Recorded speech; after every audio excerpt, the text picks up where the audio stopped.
All right, we got the introductions out of the way. We got our partners out of the way. Let's get into the meat of this episode. We are going to talk about our top 5 offshore kayaks. Offshore kayaks. And the way we're going to do it just like last episode. Castro, we're going to start with your number 5. Chris, we're going to go to your number 5, and then we're going to go to my number 5. And guys, we have no idea what the other one's list is.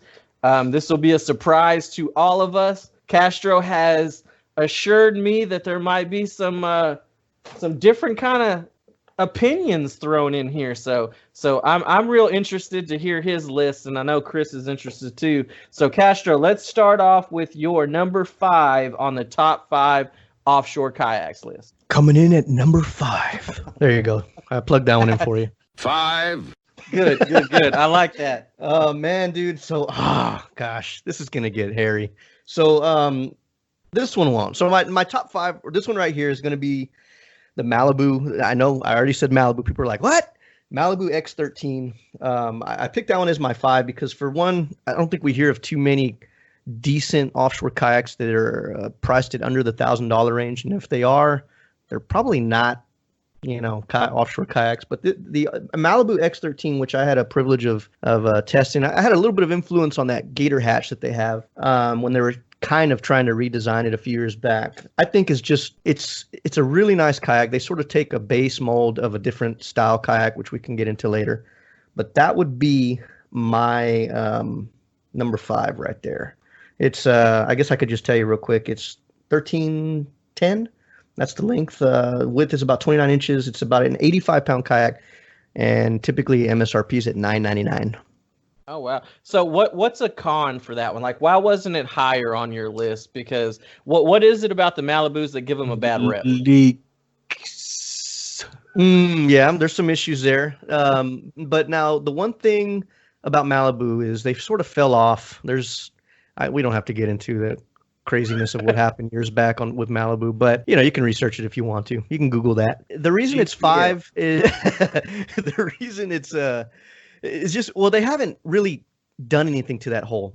It's an old hole. It's probably about 8 years old. They really haven't done much besides little things. And Malibu is more of a recreational kayak company, but that is one that I think flies under the radar. A lot of people don't, use it, don't pay no mind. But I was on it for about a good year and a half, and I'll tell you, it performed pretty dang good.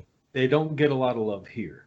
Okay. Yeah. But where they do get a lot of love is on the West Coast.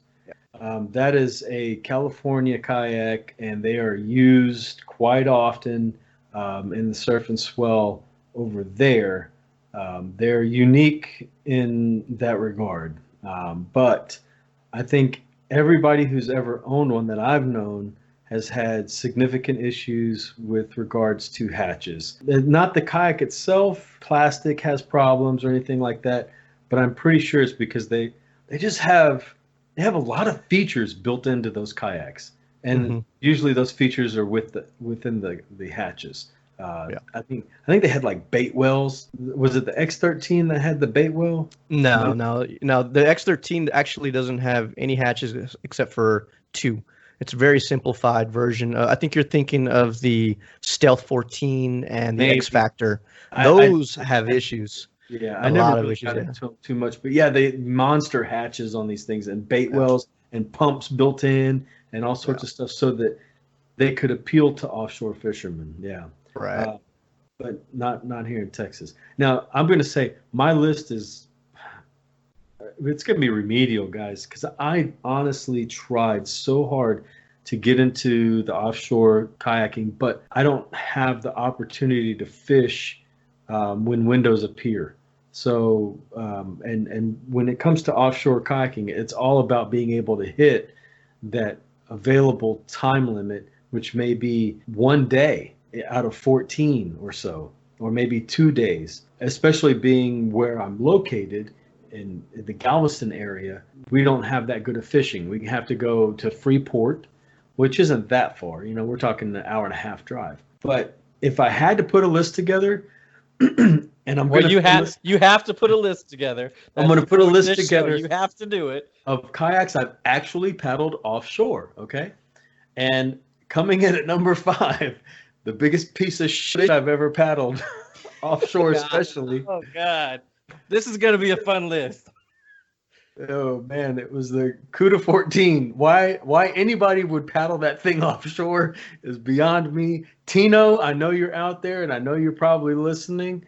You even won a Viking kayak and decided to keep the Cuda over the Viking, man. And he paddled that thing offshore all the time, right? Oh yeah, I fished with Tino with his Cuda offshore. To this day. Yeah. Still fishing it offshore, huh? Oh yeah. That thing is the biggest turd, but it's a great kayak. It's just not great for offshore, I suppose. So that's my number 5, guys. All right.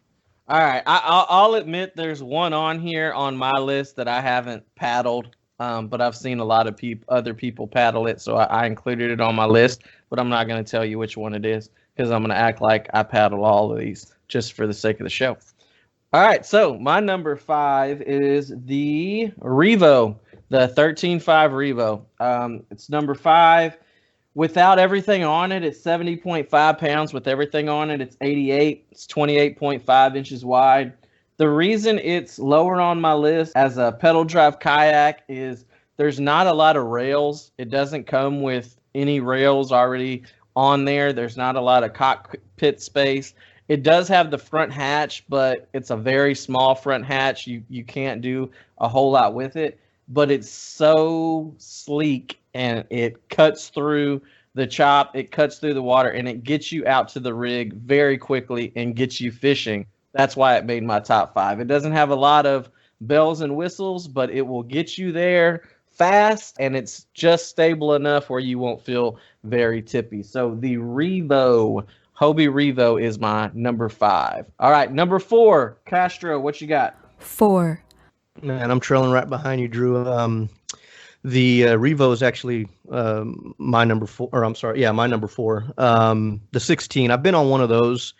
There's 2 kayaks on here that I've ninja'd on my list, and this is one of them. And I had about, I would say, like a month and a half of good experience on it, and it was impressive, man. I mean, it's a thinner kayak. What size did you list on your list? It was at the 13? I just put the 13.5 because they don't even make the 16 anymore. They don't make the 16 anymore? Nope. Oh, man. Okay. Well, that's the only one that I've been on. They only have the small one.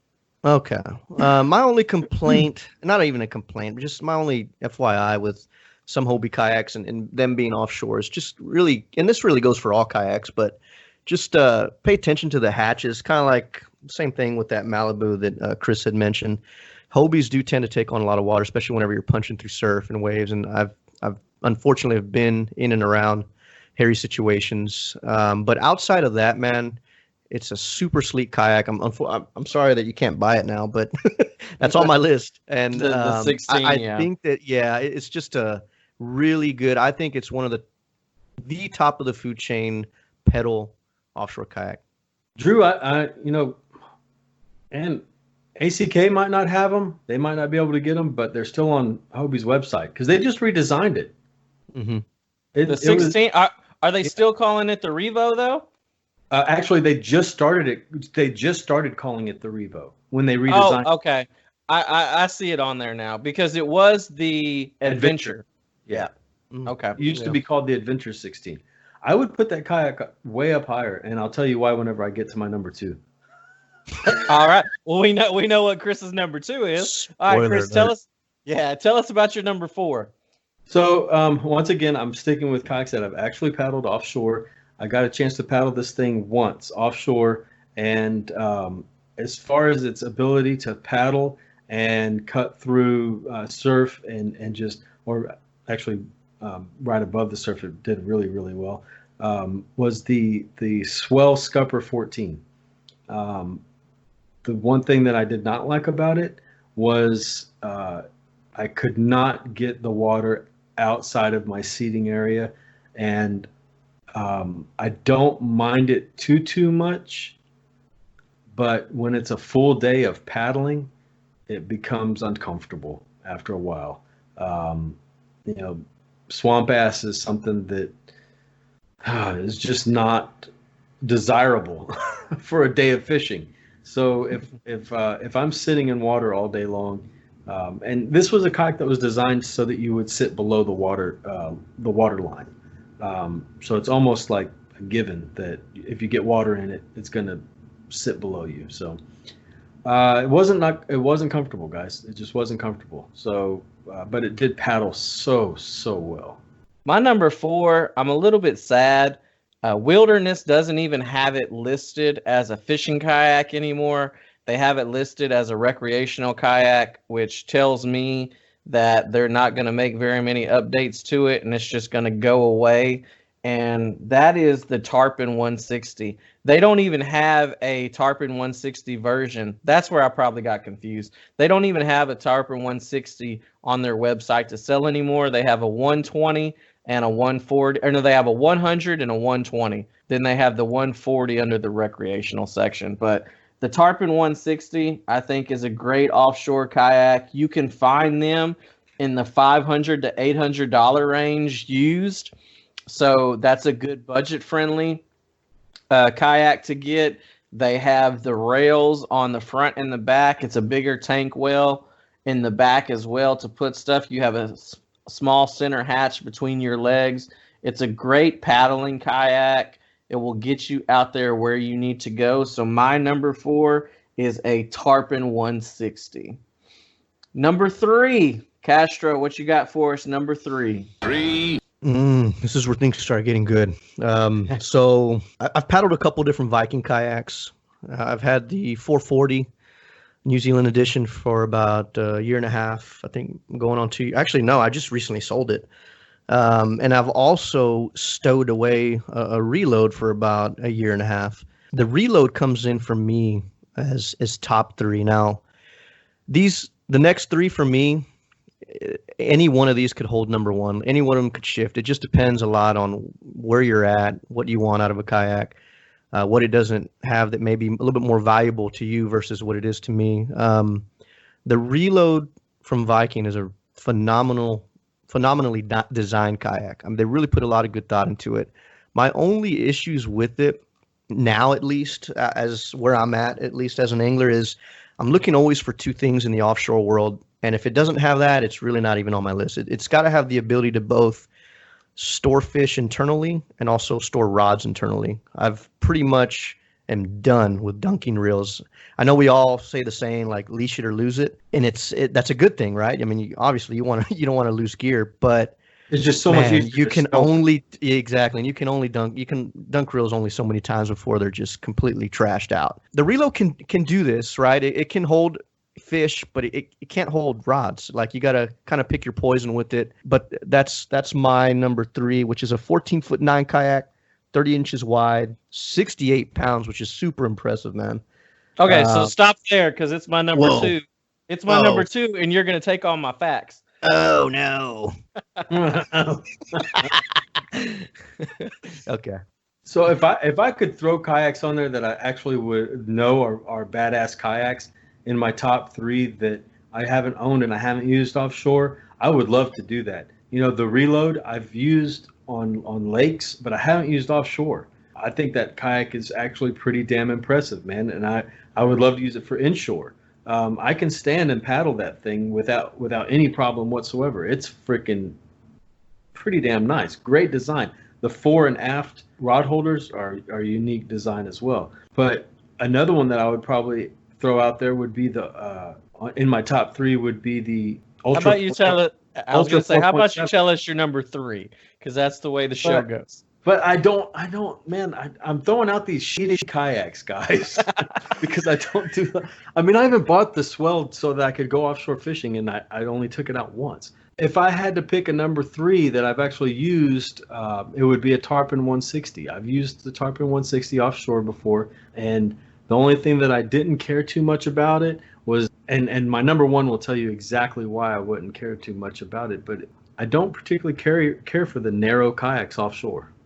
Yeah, this is going to be a preview of what I'm going to sound like whenever we do our top 5 stand-up paddle boards. I'm only going to tell you about the one Swedish one that I owned, and then the rest is going to be just, this shit that I looked up on the internet. I'm not.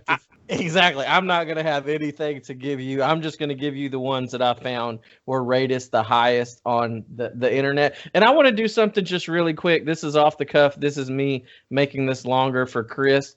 But I am going to Google, because whenever I was doing some research for this, I'm going to Google top offshore fishing kayaks. And I want you guys to hear the list of the highest rated. Are you going to tell us your number 3 first? No, I'm not. So I'm going to show you. I'm going to click on this. And this is what the internet will tell you are the top best ocean fishing kayaks. You guys ready for this? Lay it on us. Number 1, Vibe Sea Ghost 130. I'm getting off the internet now.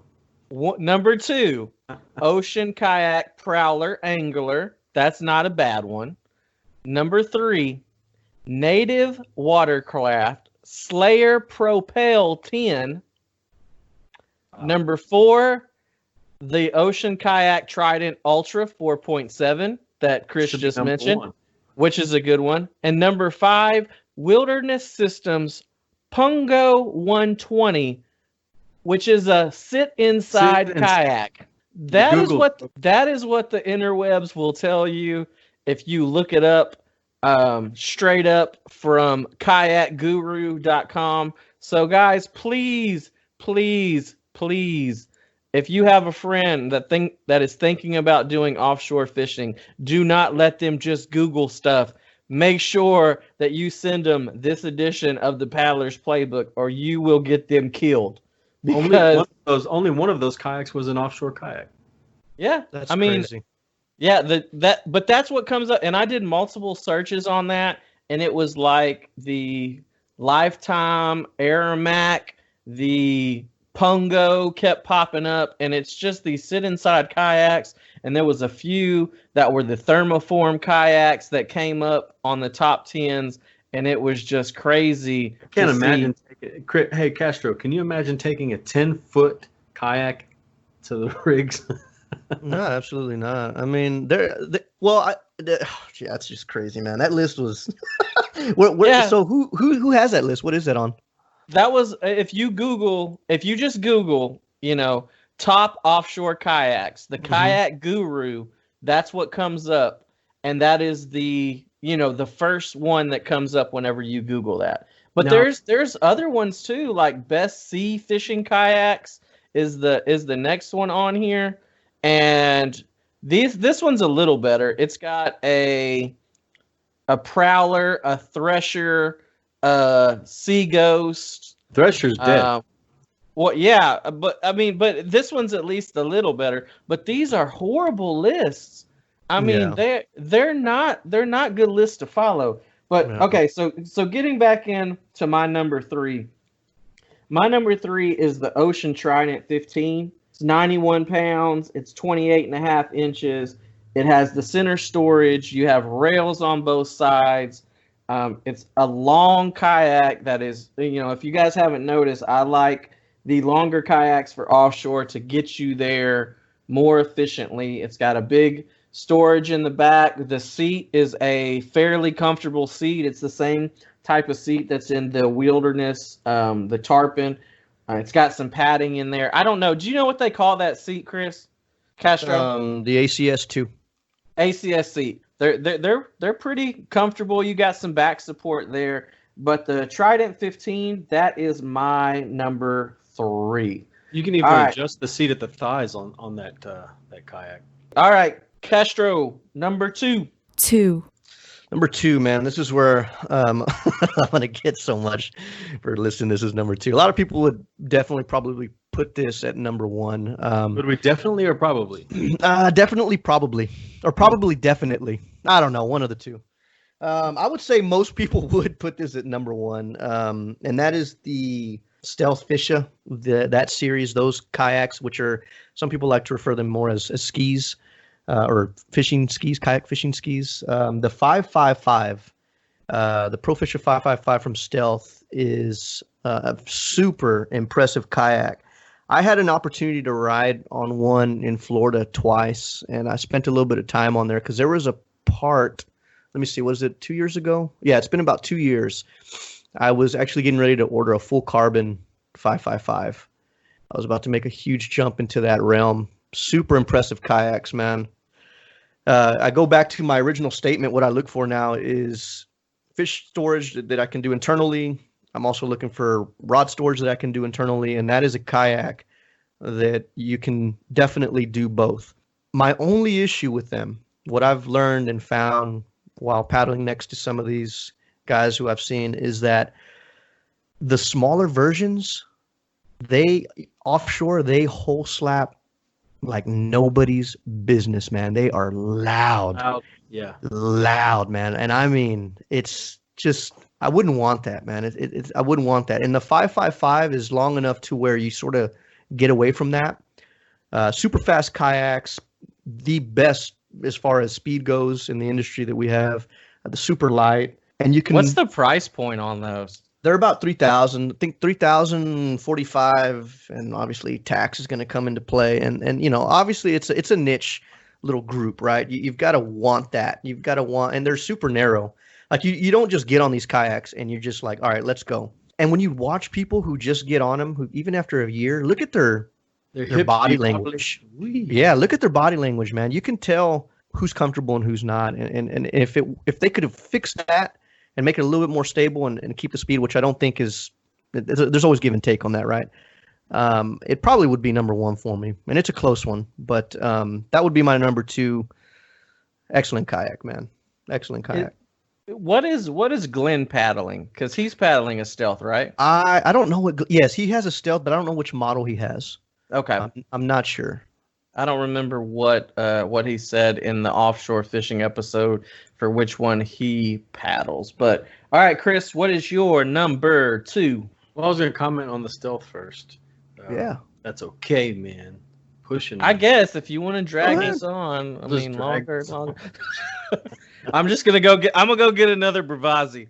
So there's in the kayaking world, it's very similar to the biking world. If you're a long distance biker, you're going to find a piece of equipment that goes the furthest distance while expending the least amount of effort.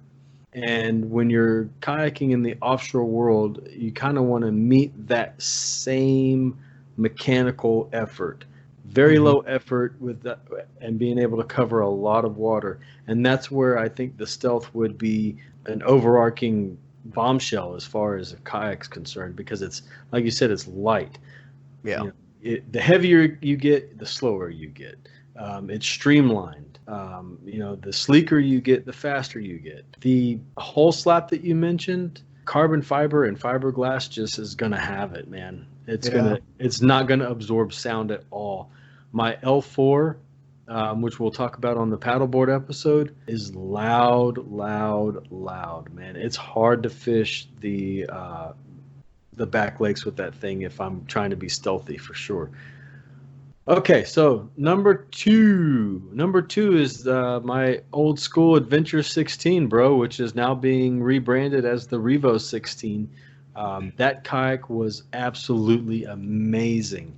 Now, the reason why it shines so much brighter than the Revo 13 is it has an actual keel in the rear where the Revo does not. It is round in the back. So you can track much better in the, I keep saying Revo. It is the Revo, but the 16-foot model has an actual keel. You're going to track better with that kayak. It's effortless. Once you get that thing going on glide, you can sustain 7 miles an hour so freaking easy in that thing. Now, you're, of course, not going to need that, because if you're trolling offshore, you're really only moving at 1.5 miles per hour, maybe a little bit more than that. But going back to the hatch comment that Castro made, you've got to keep your eye on that. The hatches do tend to pool up water where they meet the surface or the deck of the kayak, and it kind of seeps in through those rubber gaskets that are in there. So some people double up on the rubber gaskets, and they're a little bit better that way. I can't see any issues. You can add rails, Drew. So I don't ever discount a kayak because it doesn't have rails. you have there's not a lot of room for those rails. Now, I bought a Revo. The one that I had was from Bill from Yak Gear, and Didn't he that had thing get all drilled a billion times? Dude, there was so many holes that were fixed.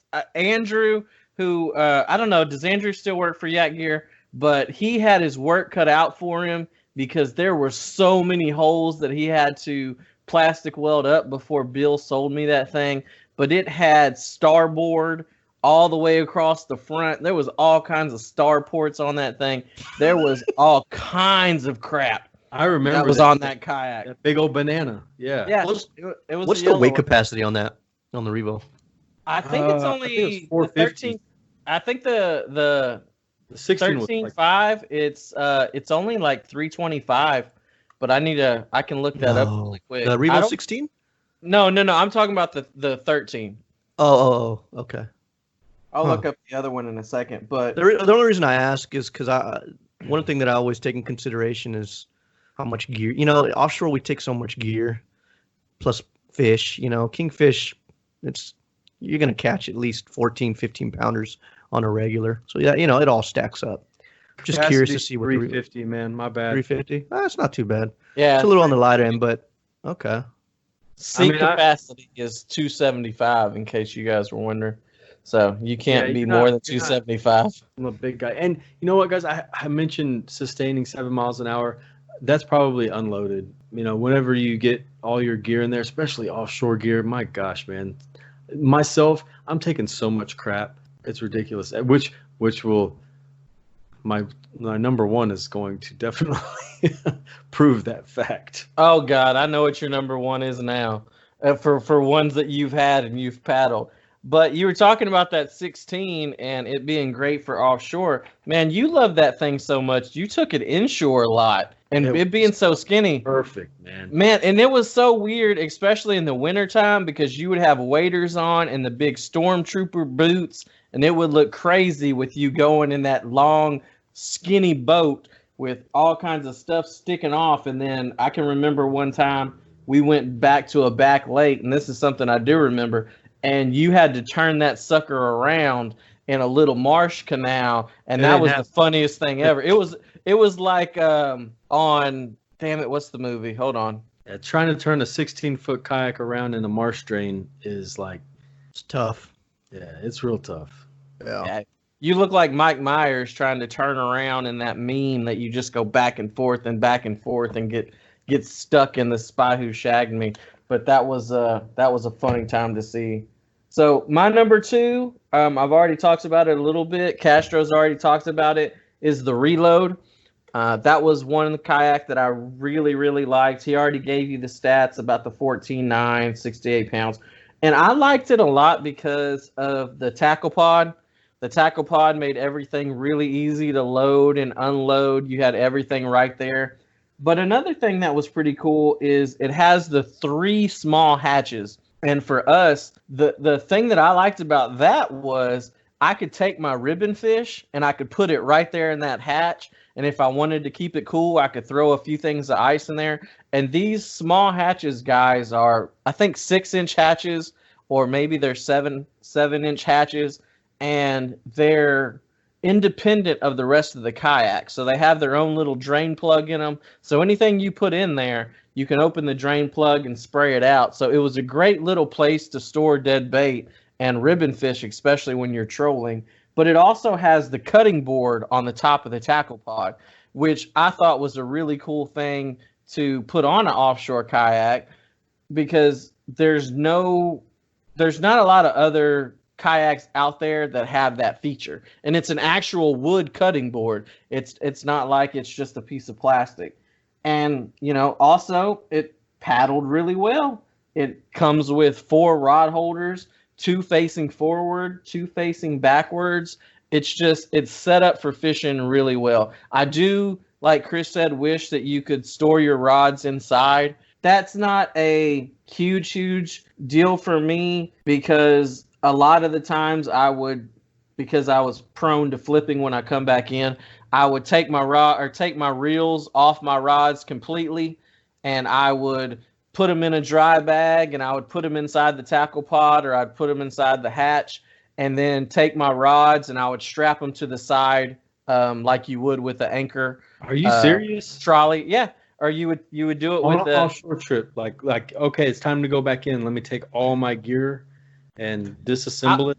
I'm only taking 2 rods. I mean, that's all that I can manage when I'm out there is 2 to 3 rods. I didn't like managing any more than that because there was just so much around, and I really only took, I think 3 was the most rods I took. So I'm really only taking off. I'm cutting the line because you don't want to come back in with hooks on your rod anyway. In case you do flip, you don't want to catch a hook in your back or something like that. So you're already cutting off your tackle. I'm cutting it all off. I'm reeling it up, and I'm putting my reels in a dry bag, and I'm putting them inside the hull. I laughed a little bit at that because that one day out at Pelican, Dirty Pelican, when I turtled, I came up, jumped up, and I had shit wrapped around everywhere and everything with some big monster nasty 16-aughts hanging off of everything. 4 rods with big old like 4-ounce egg weights and 16-aughts, man. I was like, wow. I'm so glad that I missed every single one of those because I'd be in the hospital. Yeah. Even when I go boat fishing, if I'm going offshore, I cut all the hooks off and cut everything off whenever we're heading back in, just because I don't want to walk by them on the boat and get it caught on my shirt or something like that. Is this one of those points where we go pro tip? Yeah, I'm gonna throw in a little. I'm gonna take that sound bite, and that is gonna be the new thing from now on. I was trying to think of one because if you guys haven't noticed so far, there's some extra production value that's added to this episode. So from now on, you guys are gonna hear pro tip. Pro tip every time it comes on there.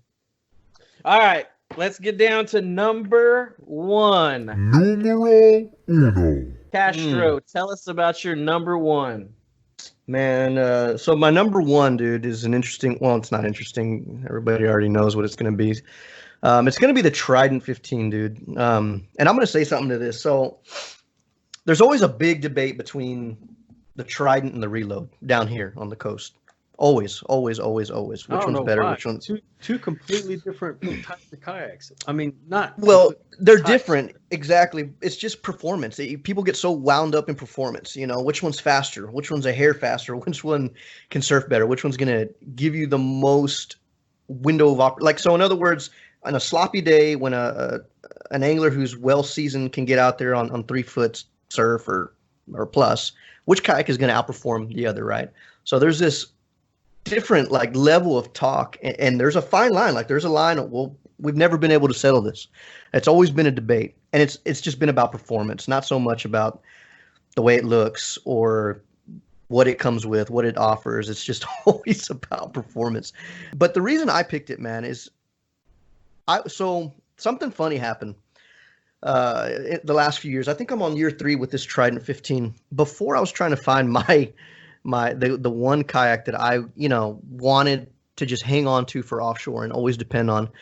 I was kind of influenced by pro staffers, and to me I was always told, man, light, just go light, and I finally was like, the one I haven't tried is this Trident 15, and I didn't want to even try it because of the weight on it. It's 91 pounds, which I think is kind of borderline absurd when you think of a paddling kayak really offshore weight. It's heavy, man.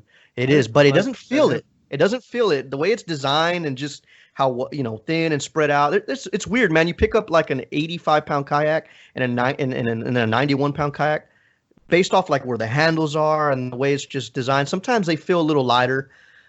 Maybe it's just me. I don't know. I feel like, I don't know, the way the weight is distributed can make a kayak feel differently.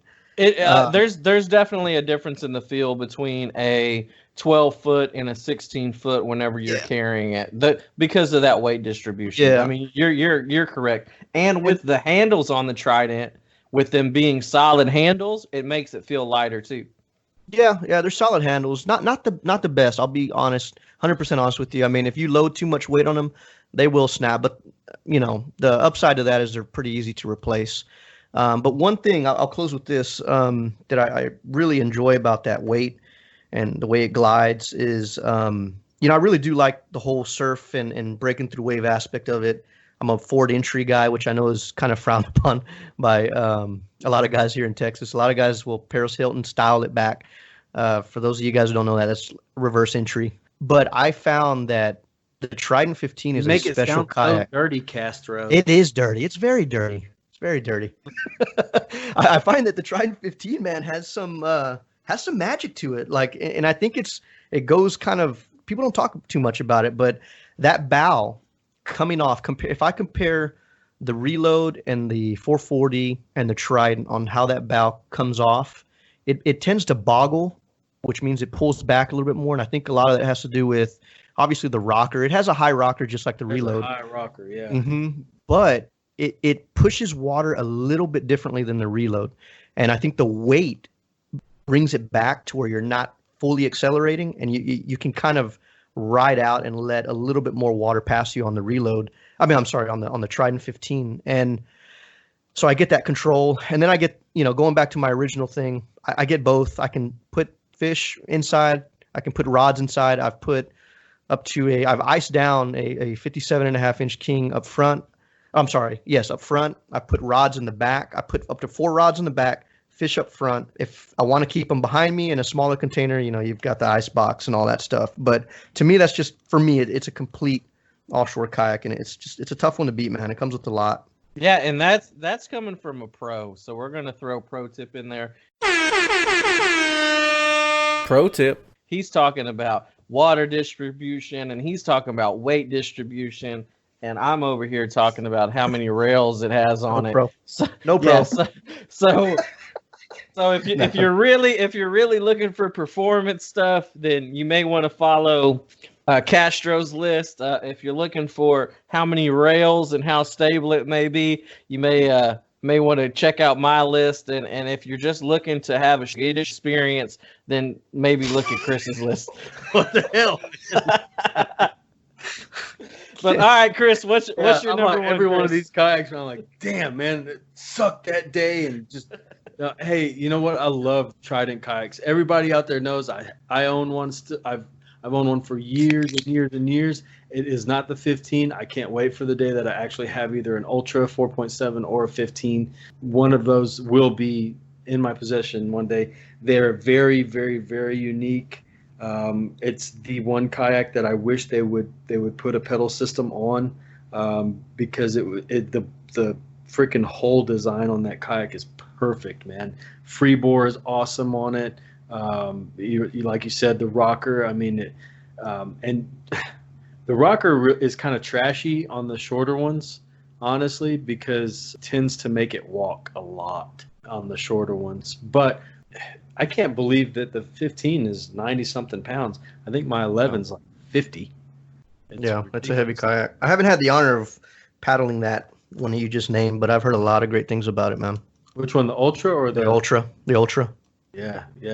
That's for those that don't know, I believe that is the New Zealand version of the 15. Anyway, hey, guess what my number one is? The Pro Angler. Yeah, baby. You know it, man. Look, guys, there's something about offshore trolling that you need to know, okay?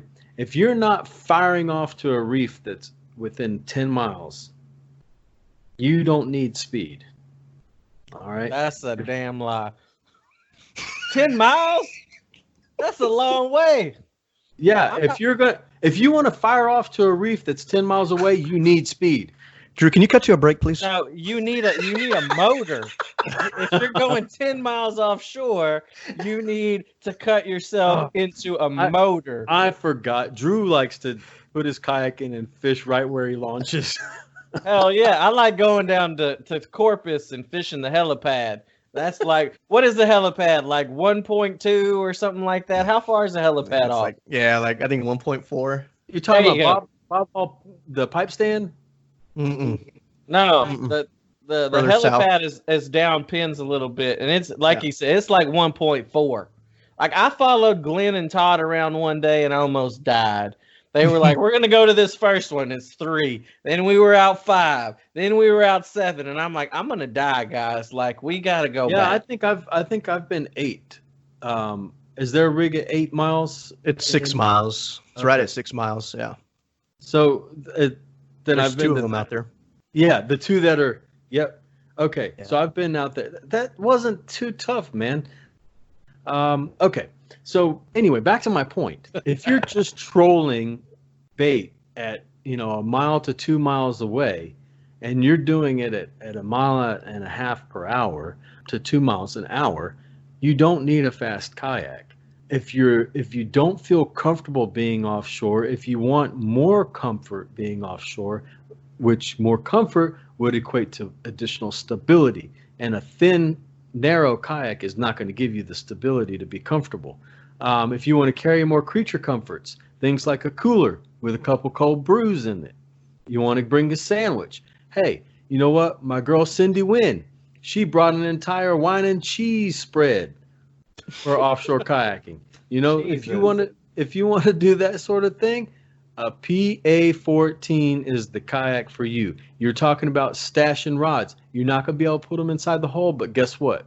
There are rod tubes built into the hull that will hold. Now, on the older models, it used to hold 6. I think it only holds 4 now. 4. Yeah, it only has 4. But of course, you can, honestly, do you need more than 4 rods offshore? I only need 3. See, there you go.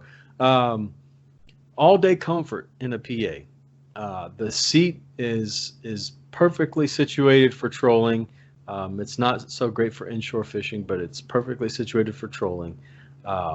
If you get a big reef fish, if you're sitting on top of a reef or at a pipe stand or at a platform, you get a big reef fish, and you want to fight it from an upward position, actually fighting that fish off of the bottom, you can stand up and do that if you want to in a PA. It's my number 1, man, and I think it's the best all-around big water kayak. And now they've gotten even better with the 360-degree Mirage drive. Now, my old PA did not have even 180, and I got sucked into a rig one time, and that sucked, man. I couldn't get away from it.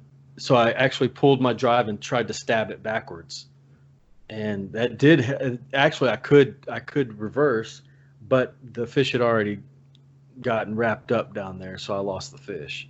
How was it with re-entry? What? Okay, so I've re-entered in the PA a couple different ways. Snooky is probably one of the best. That's when you actually abandon the kayak. Snooky. Oh, I like that. Snooky. Yeah. And you just hold on to it somewhere, and it's got that big bar on the back.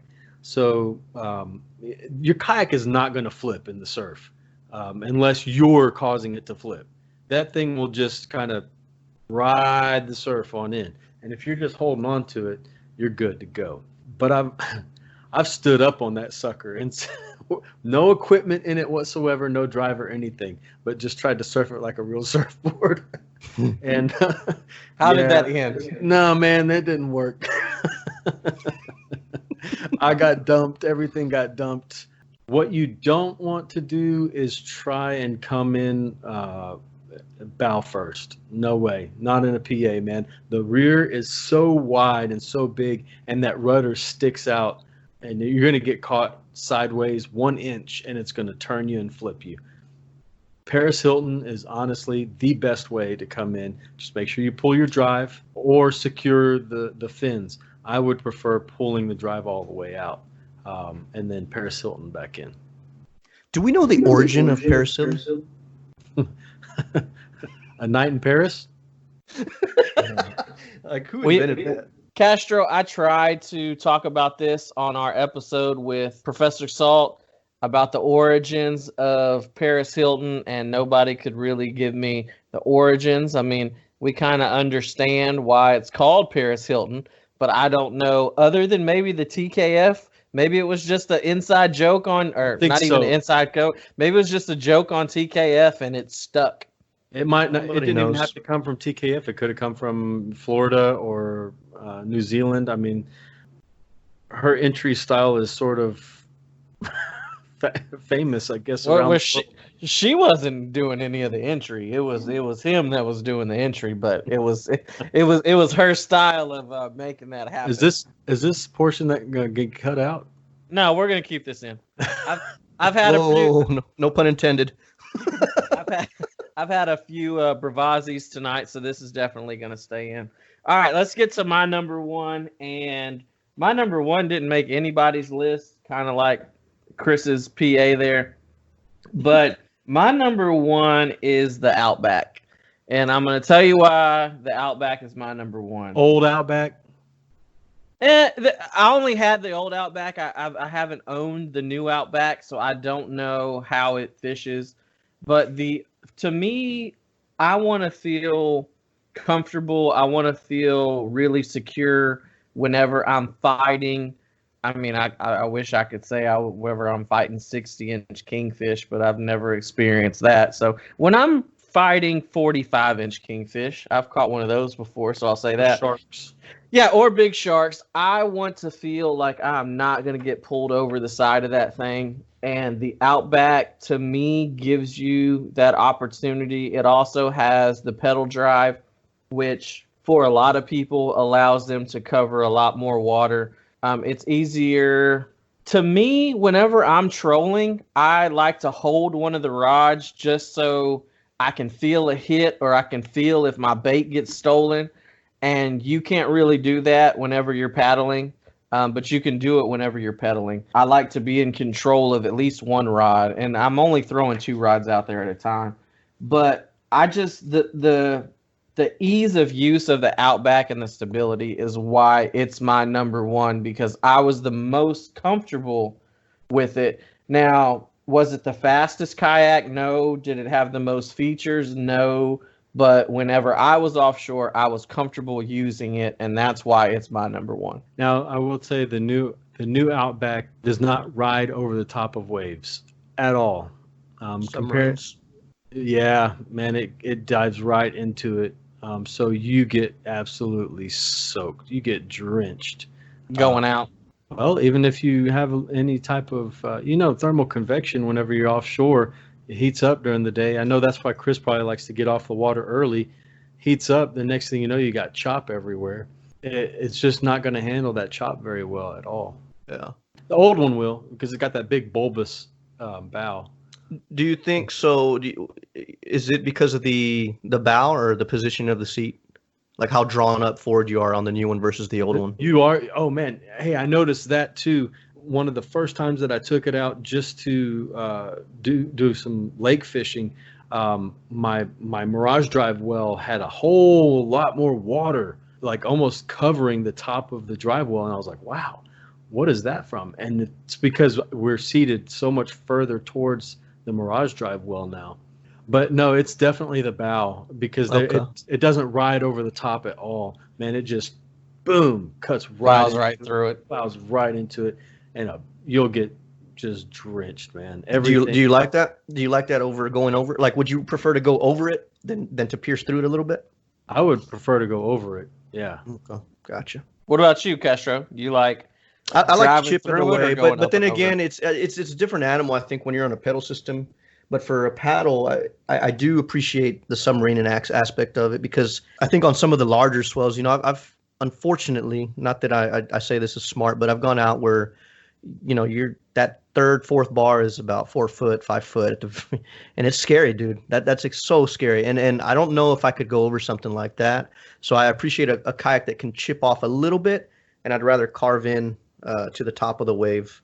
If you can take off a foot off of a 5-footer or a 4-footer and come down to a 3, it's a horrible experience when you're not ready for it. I was about to say, that's still going to suck pretty bad. It's still, yeah, it's not fun, but there is a technique to carve in with your blade and to lean your head in and punch through it, versus just going up to the top and risking the backwards motion. So there's a big difference here, guys. All of you listening right now, there's a big difference in the type of offshore fishing that Drew and I do and the type of offshore fishing that Chris does. Okay.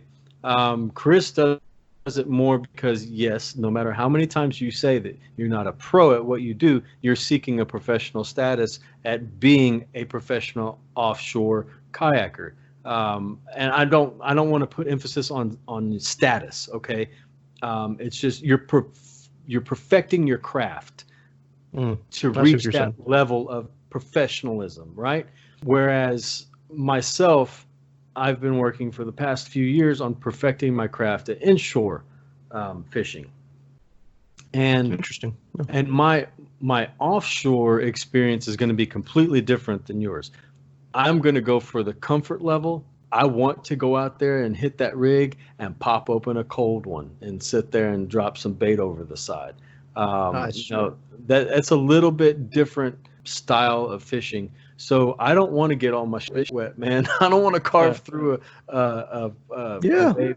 And bro, I'm not going to be out there when they're 4 foot. No, that's a good point. That's a great way to actually explain it. I've never heard it explained like that. That's a good point. Now, That's- you Chris, you said what Castro is becoming a pro at and what you're becoming a pro at. You left me out of there. What am I becoming a pro at? Man, you are so good at talking, bro. I'll take that.